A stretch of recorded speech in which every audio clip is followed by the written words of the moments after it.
सकाळी सकाळी खिडकीमध्ये बघितलं, खूप छान ऊन पडलं होतं. आजकाल थंडी एवढी आहे की थोडंसं ऊन पडलं की खूप बरं वाटतं. त्याच्यानंतर मी चहा ठेवला. चहा ठेवल्यानंतर मी नाश्त्याची तयारी करायला घेतली. नाश्त्यामध्ये आज मी उपमास बनवला होता. कारण सुट्टीचा दिवस असल्यामुळं सगळं थोडंसं लेट आणि निवांत चालू होतं.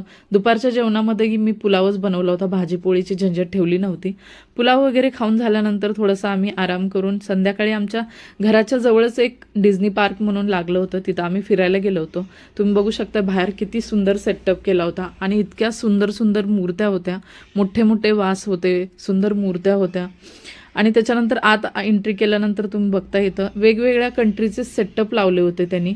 खूप छान सेटअप होते. म्हणजे आत इतकी मस्त डेकोरेशन केले होते. सायकली होत्या, स्टार, मून, लाईट्स वगैरे होते. जिथे लहान मुलं फोटो काढत होते उभा राहून, लाईन लावूनच फोटो काढत होते. मी सगळं फिरून बघत होते. व्हिडिओमध्ये सगळं दाखवलं असतं तर खूप मोठा व्हिडिओ बनला असता.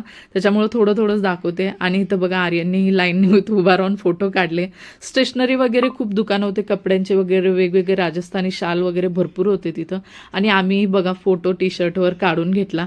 कारण एक छोटीशी आठवण म्हणून घालायला तर नाही घेतला, ठेवायलाच घेतला. इथं आर्यनचे पप्पा आर्यनला जबरदस्ती करतात की चल पाळण्यात बसायला.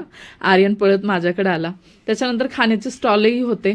आम्ही थोडंसं स्नॅक्समध्ये खायला घेतलं होतं. माझे व्हिडिओ चांगले वाटले तर प्लीज सबस्क्राईब करा आणि लाईक करा.